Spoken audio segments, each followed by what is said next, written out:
think that thing of it takes 7 years or whatever to diagnose endometriosis. What's actually important is the time it takes to treat and validate a woman's pain. Welcome to Fempower Health. Georgie here. I'm so excited to bring to you this episode with Dr. Peta Wright out of Australia. And for those of you who have listened to previous episodes with Dr. Lara Bryden, who is actually out of New Zealand, you have her to thank for this introduction.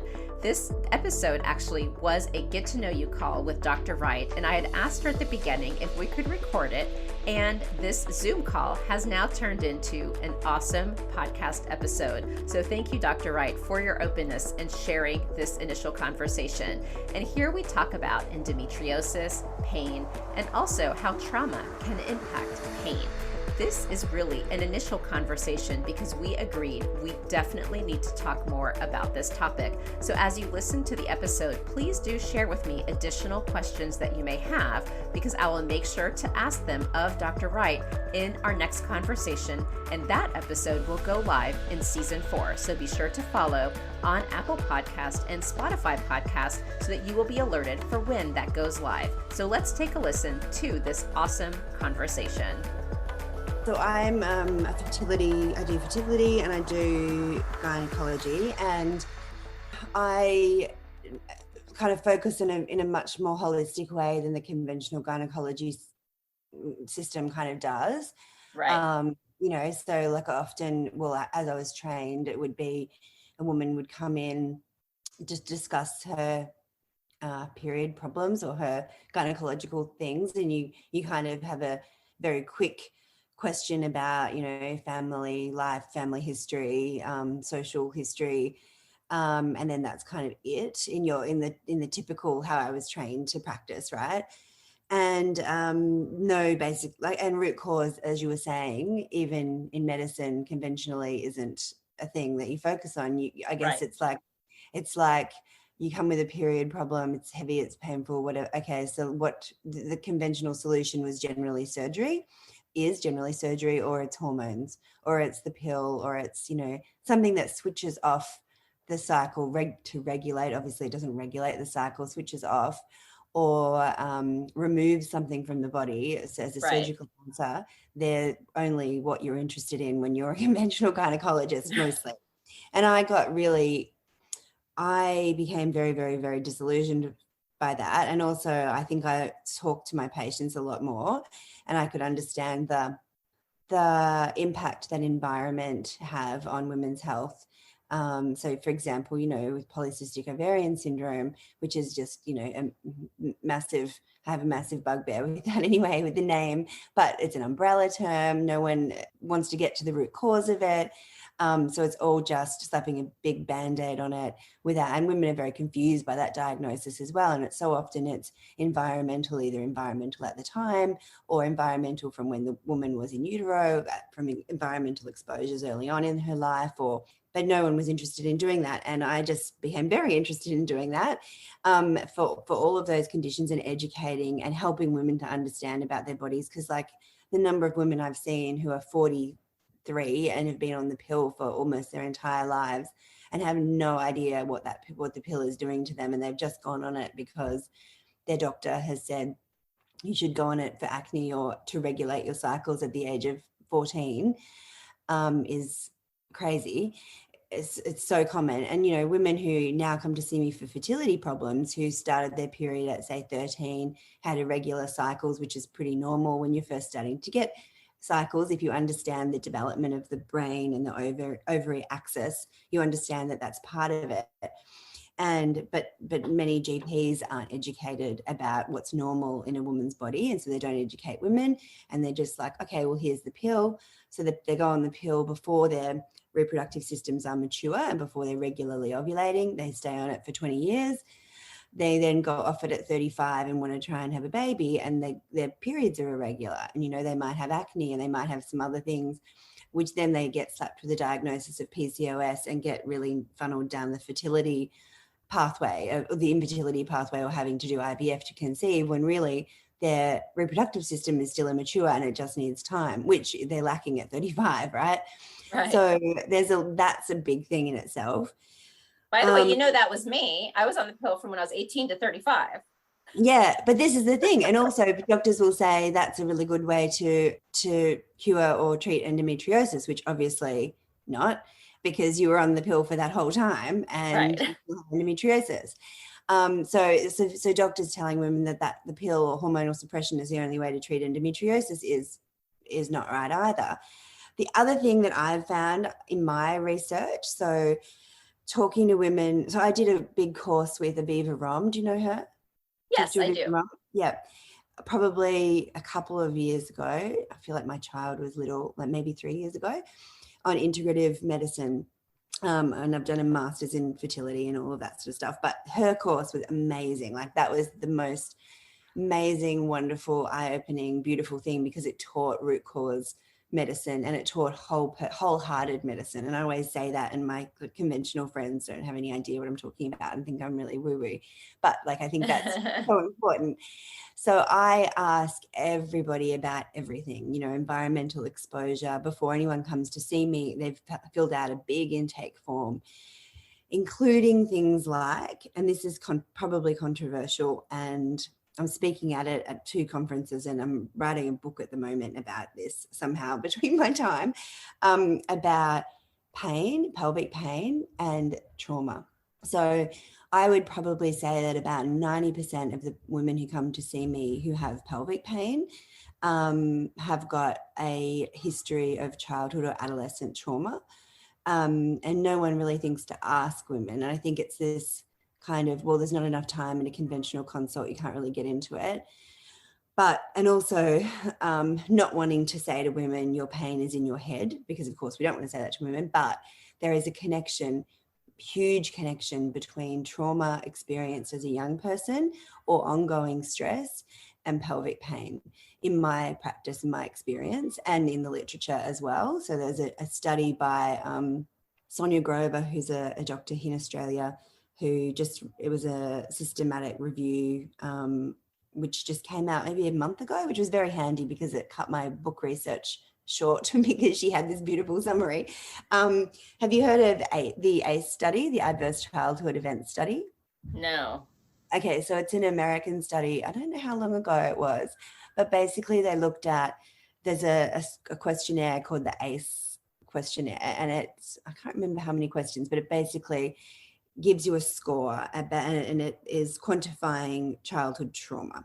So incidents in childhood, adolescence, pre-18, and it gives you a score. And if you have a higher number, they found in their studies that you were much more likely to have, even when you controlled for depression and mental illness and things like that, but you were more likely to have depression, addiction, but physical things as well. So cardiovascular disease, high blood pressure, autoimmune disease, including pain, because the theory is of the way that, trauma and prolonged stress changes our nervous system. So it creates changes in our nervous system, which then change our hormones, which then change our gut microbiome, which then change our immune system, increase inflammation in the body, to actually have physical changes that can be seen further down the track. There's a link between childhood trauma. We often think sexual trauma, but it's not just sexual trauma. It's also like family trauma, divorce, relational stuff, things like that. Or, the family members having health or medical problems during that time of their life. And I see that so often, especially if it's persistent pain. So, someone can come with just painful periods or painful ovulation, and that's sort of, the more simple pain. A question for you is, in this kind of a case, how does root cause, so we know this is the root cause, right? The trauma, but now you have the condition. So then how do you tackle it? Is it, you have to make sure you handle the trauma? So it's really important, because what happens is this is what I see typically. So I'll see the people who haven't seen other people, or I'll see, and this is a big part of their, I'll send you some graphics if you like, that might help to explain how I explain it to my patients. So even if someone has endometriosis, and if you talk to Lara as well, she'll talk about the bacterial, the theory of gut microbiome, leaky gut, like increased intestinal permeability, LPS, going through those gaps, interfering with the immune system, and potentially that being part of what's happening with endometriosis and like other autoimmune diseases. And there's lots of evidence that stress and trauma affect the microbiome, affect the ability of the endothelial cells to make that mucus layer, and then increases the chance of intestinal permeability, right? Increased intestinal permeability. So basically what I say with so I've got like two diagrams. One is like got pain in the middle, and it's got all the factors that contribute to pain, which I think is so important. And so they're things like, so sometimes trauma, sometimes the effect on the autonomic nervous system. So that often increases our sensitivity to pain and prostaglandins and inflammation. The effect on the gut, immune system, increased inflammation, endometriosis, it can sometimes be part of the pain picture. Increased pelvic floor dysfunction, which is a huge part of it that is often unrecognized. Yeah. And then the effects of that ongoing. So then, further, when you've got that pain cycle set up, then further kind of isolation, anxiety, depression, whatever, and then it continues. And the other one is a picture of an iceberg, and it's like a big iceberg with its pain, and then at the very top of that is endometriosis. And then there's laparoscopy tackling that endometriosis, which is like the tip of the iceberg. But then you look at the water and the iceberg isn't there that you think, but underneath the water, there is all of the things that can contribute to endometriosis that haven't been tackled. So the increased inflammation, the immune system dysfunction, then the pelvic floor stuff that is part of the pain stuff, the turned up autonomic nervous system that increases your not only increases your feeling of pain, but it also increases your inflammation and reduces your immune system and makes that cycle continue. So if you're just doing a laparoscopy, you're missing so much of the picture for women who have pain and who are, I think, often being told that endometriosis is the only cause of pain, and the only thing you need to do about that is get a diagnosis, get it removed with surgery. I think that's really dangerous, because I see women who've come from other gynecologists who are very lesion focused, and they will have had 10 laparoscopies and they're still in pain. And in fact, they might have come to that first person with either pain just with their periods, and now they have persistent pain because they've become centrally sensitized, and then they've got scar tissue and they've had all of these operations, right? And their pain isn't better.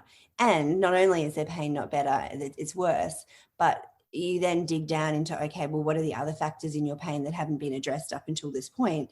And, there might be trauma that's a part of it, pelvic floor that's a part of it, increased inflammation, all of that, which haven't been addressed with diet, haven't been addressed with pelvic floor physio, the nervous system stuff hasn't been addressed. And in fact, it's just increased and increased and increased because they haven't been able to understand that link between what's happened to them and then how that affects their physical body. Because if you can understand that, then you can be like, oh, well, that explains a lot of what's happening in my body. There might be other factors like endo, which is wrapped up in it, but you can begin then to join the dots and begin to sort of create a plan to tackle the pain in the whole picture, especially with the nervous system stuff, by if there's trauma to address, acknowledging it, addressing it, getting appropriate trauma-informed care. And that might be talk therapy, it might be somatic stuff, it might be EMDR. And then it's about understanding that if your nervous system is turned up to like 10, I always talk about it like being a dial, a volume knob. Yeah. And if something's happened to you early in life that's pre-programmed your nervous system to be hypervigilant. So people like Bessel van der Kolk, I don't know if you've read his work. He's written like a New York Times bestseller called The Body Keeps the Score. He talks about, yeah. And so if your nervous system is like dialed up to 10 because you felt unsafe at a certain point in your life, you become hypervigilant, and that then can carry on to your life. So it's about I understand that. I can now do practices to help turn down my nervous system. So that might be doing the therapy stuff. It might be learning to do deep breath work. It might be learning to meditate. It might be doing yoga therapy. It might be getting into nature. It might be catching yourself when you're in a pain flare. Because, for example, the flip side of the women with pain and endo is the women who have pain, who have a laparoscopy and who don't have endo. And I've seen so many women cry, like devastated in the recovery room if they don't have endometriosis because, oh my God, well, they're not getting validated. And I don't think surgery should be the thing that validates someone's pain. I think that should be validated when you first see them and they're talking about their pain. Yeah. And often, so when I trained, if you did a negative laparoscopy, so you didn't find endo, you'd be like, oh, well, it's not gynecological. You can go to see a gastroenterologist. Like, it was just given, there was no explanation. And now I have huge explanation for this. If they don't have endo, but they still have a lot of pain, often this is part of their story. And then they can understand, oh, you're getting really bad ovulation, really bad period pain. Well, what happens at these times? You have prostaglandins, you have inflammation. Some people feel a little bit of pain in those times, but yours is turned massively up. And your experience of that is like, because your body is feeling every little thing as a threat. You know what I mean? So it makes a lot more sense. So that education piece is really important, and then it can help people because like if you've had sexual abuse and you've got pain as a result or whatever, like one laparoscopy and no recognition of that trauma isn't going to help, and 10 laparoscopies is definitely not going to help. And I would even go so far as to say that even with endometriosis, the evidence for surgery, like to speak to the people that are really outraged about suggesting that using ultrasound to diagnose endometriosis is perhaps better than surgery, is I kind of actually question, being a person in the field who has done laparoscopies my whole life, that most people, and even when they've had the best surgery from the very, very, very best person, especially if they've already got persistent pain before they go in for their surgery, there's a good study that says that if you've already got persistent pain and you don't have ultrasound evidence of deep endo, then surgery is probably unlikely to help that much with pain, even if you have endo diagnosed at laparoscopy, but it's mild. And also, there's the paradox of endometriosis, right? Like, there's the fact that a lot of women have endo and have zero pain, and some people have no endo and have pain. And there was a study looking at just doing laparoscopy in women for other reasons, and they found that about 50% of women who were asymptomatic had endo, probably mild endo. And I think that some endo is probably physiological, in that 100% of women have some blood coming back out of the pelvic, out of the fallopian tubes and into the pelvis when we bleed. And if you've got a healthy immune system, or you don't have too much bleeding, then your immune system is going to clean up those cells. But if your immune system is not working well, so it's dysfunctional, it's overactive, that's when often you get that severe endometriosis and scarring. But, there's lots of anecdotal data about going back and doing second look laparoscopies that people don't really do that much anymore. But having noted some endo in the right side, and then they go back and they're like, oh, that's gone. And there might be a little bit over on the bladder. And that would be part of a healthy immune system dealing with those cells. And then when you look at the evidence for surgery and endometriosis and pain, which is really why you're doing the surgery apart from infertility, that a Cochrane review in 2020 looking at laparoscopy for pain and endometriosis concluded that we're uncertain whether it's actually an effective treatment for pain. There have only been 3 randomized controlled trials on pain and surgery for endometriosis. And in one of them, I don't know if you know about this one, this was an Australian study.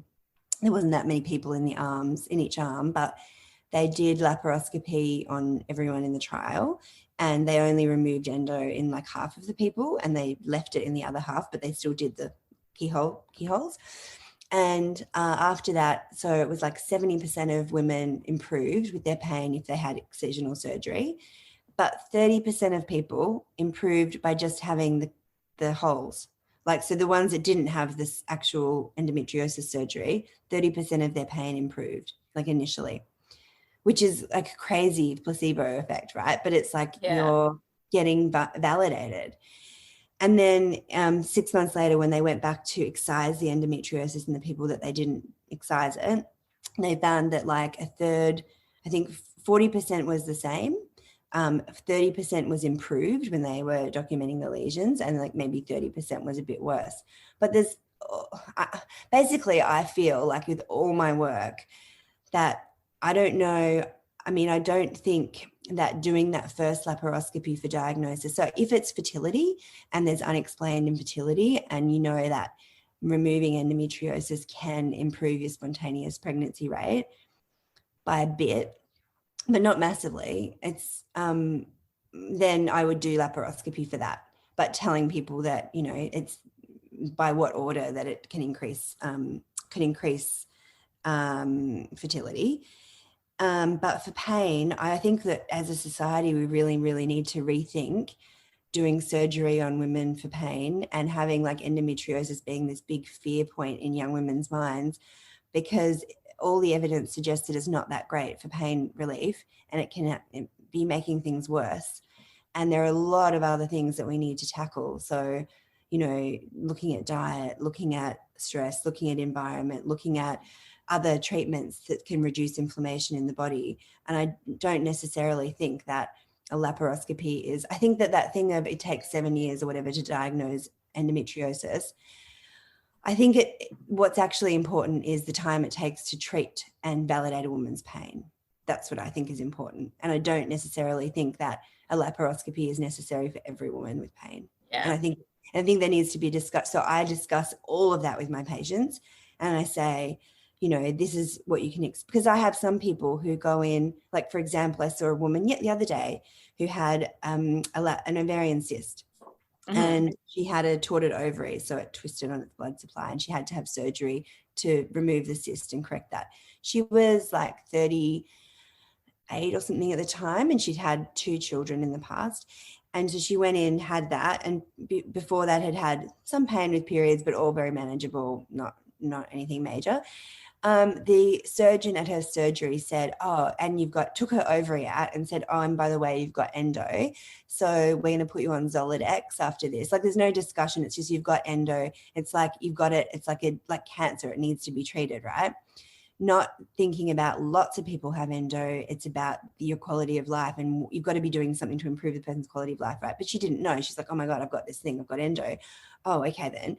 Got put on Zoladex, felt horrible. So that's, you know, turns off everything and makes you basically reversibly menopausal for that time. Yep. Then said, we're going to plan all these surgeries. Then that doctor went on to do 5 more surgeries in the space of like 8 months to remove endo, and also because she kept having a cyst with ovulation, which is probably just ovulation, and her pain pathway is becoming more and more regulated. Then she went to another doctor who's like renowned for just like operating and treating the lesion. Like, this guy would do, you know, I would see his patients all the time who become broken, who've had so many laparoscopies, put on so much like synthetic progestin to reduce the size of lesions or to reduce pain and bleeding, like 2 Mirenas at once plus synthetic progestin.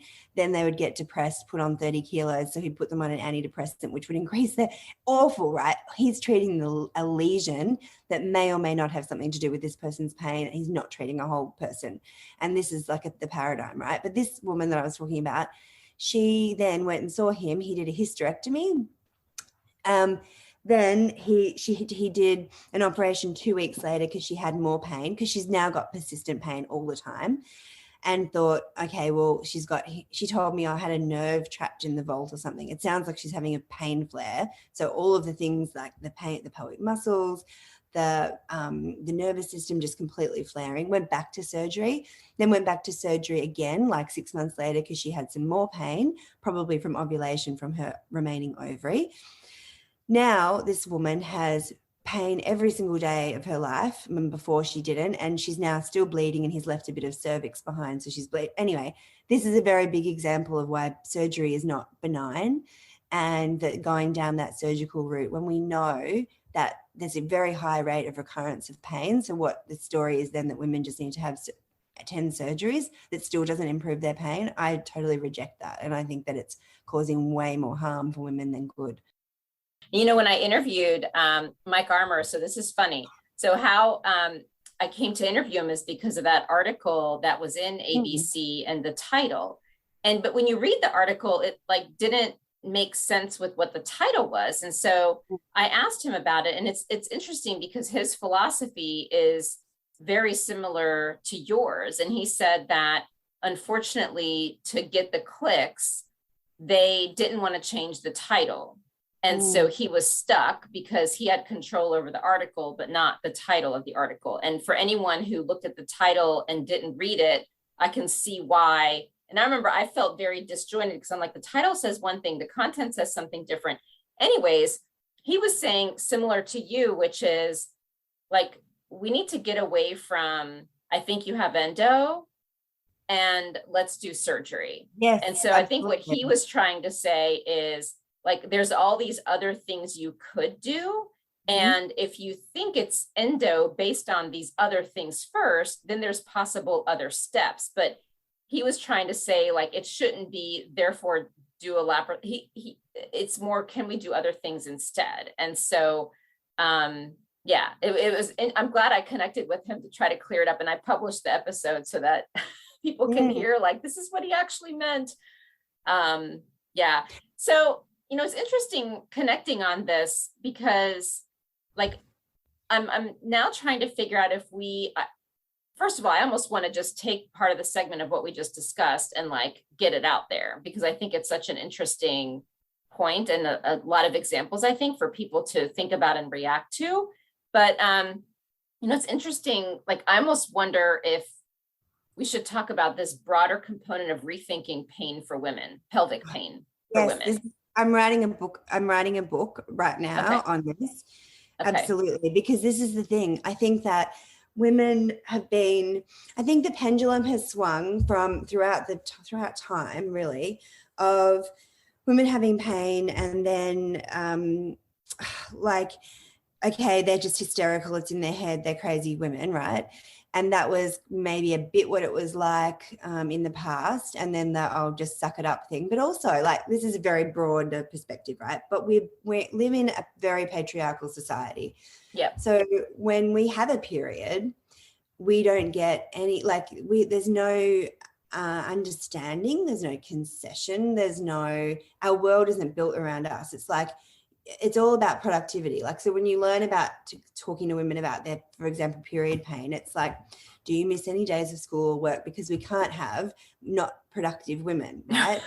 But I believe that if the world actually acknowledged that women's biology, people born in a female body with female anatomy, it's different. It is not the same as men, right? We have a 28 to 30 day hormonal cycle that's completely different to men. Like, men have got that testosterone's really high in the morning. Yay, that works with our 24-hour clock, and the way society's built, it goes down at the end of the night. It gets recharged by sleeping, and then it's back up again. Yay, the whole society's built around that. We don't have that, and our hormones are fluctuating throughout the month. And there's no language or understand. I think that's becoming a bit better. And I work in a very, like, an environment that I've built like that. So it's okay for me, but it's not like that in the broader community. And you talk about, okay, well, how about, like, we now, after the pandemic, we know people can work from home and it works, right? So I actually think that the world and suffering with pain would be way less if the world was like, yes, your period's coming, you've got 1 or 2 days where you can work from home, you can be in your own comfortable space. We acknowledge that this is something that's happening in your body, and we're not forcing you to, like, continue to do things the way you were 3 days ago, because your physiology is different right now, right? Yeah, absolutely. And countries that take on menstrual leave and things like that, I think that shows. And anyway, so that's a part of it. Okay. So the drive and the pain thing is, all pain is bad. All pain is bad. And as you grow up in a female body, we have this sort of conditioned shame around our bodies as the whole body image stuff is fitting into like this one size of what is acceptable. There is the shame of periods, of like, it's almost like the body is the enemy. I often think about with women with endo who are very identified with that diagnosis. And I think it's really important for women to have help and support, and that's amazing. But the identification with endo as like the only thing that that diagnosis is the thing that brings them connection, which is all what we're striving for, right? But then that meaning and connection just comes with this identification with endo. And what happens is, in the current paradigm, is that women are sort of painted as their body is so if you think about the victim, there's this victim, perpetrator, rescuer triangle, right?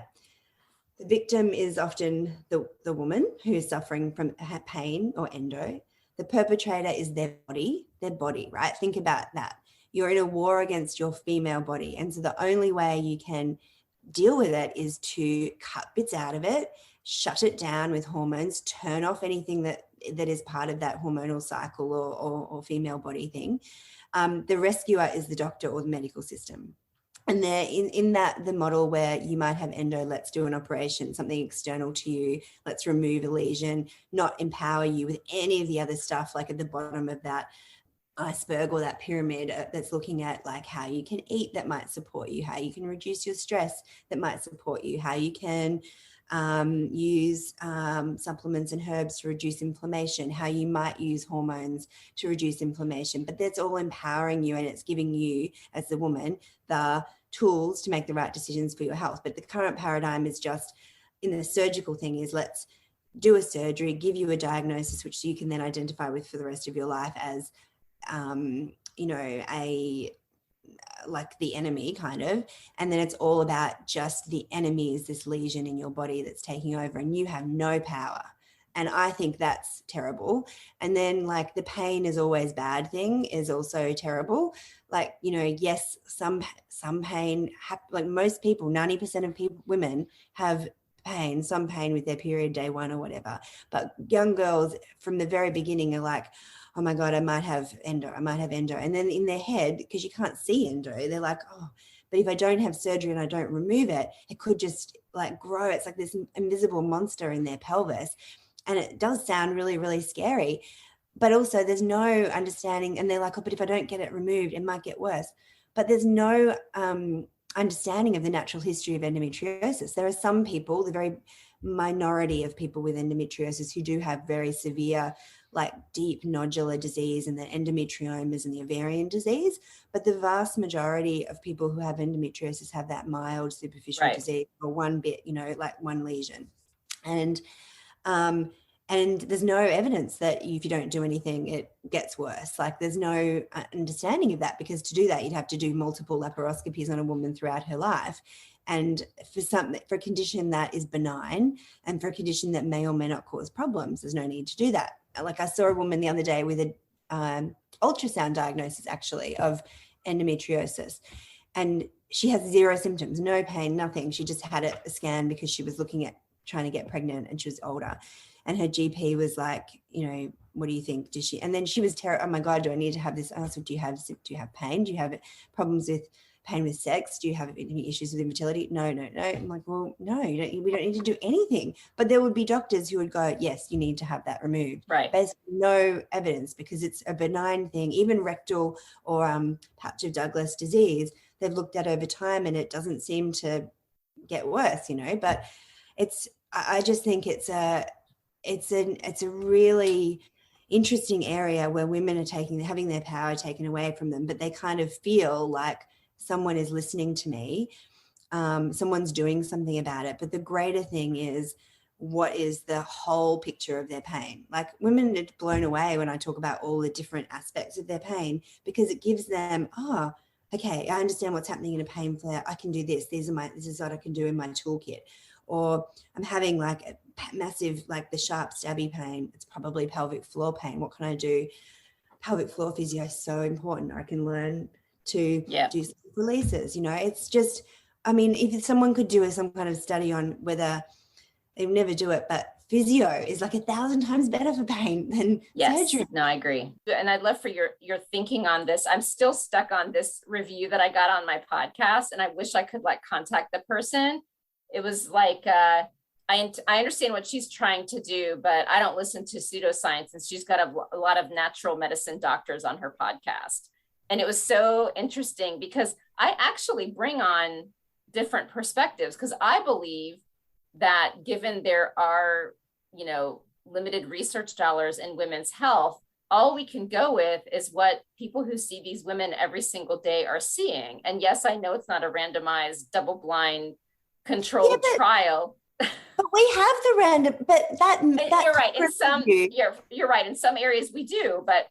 And it shows that the stuff that we're doing in conventional medicine has pretty terrible evidence. I know. And we're continuing to practice that way. I know. That's an incredibly important thing to get out there. And that's the other thing, like the women who are like excisional surgery versus ablation, like it has to be excisional. It can't be. The evidence that excisional surgery, I mean, I would always do excisional surgery just because it's safer and it's better, but there actually isn't evidence to say that it helps pain more. So I don't understand the endo community that are getting really, I think women have been disempowered. And I think that as clinicians, and I agree. I think I love what you're doing because it's about educating and empowering women because it takes away the fear. Like just one, I'll say one thing before you go to get your son, but even something as simple as if someone has some pain around ovulation, right? And it might be more severe for whatever reason. And they might go to the doctor and they'll say, oh my God, you've got a ruptured cyst. Sounds terrifying, right? Terrifying. But then I'm like, and then they'll say, I keep having ruptured cysts and it's terrible. And it's ruptured cysts and my body is terrible. I'm like, okay, when do these ruptured cysts happen? Okay, so I'll just talk to you about another way to explain that. That is your ovary. It's growing a beautiful follicle. It's releasing an egg. And as that little egg pops out of that follicle, it releases some inflammatory compounds which help it to do that. And then some of that fluid goes into the pelvis and might irritate the pelvis and can sometimes be painful. There's a German word for that, which is Mittelschmerz, which means pain with ovulation. But it's just like you're doing amazing things. Your ovaries are doing what they're supposed to be doing, rather than you've got a ruptured cyst in your pelvis and it could explode.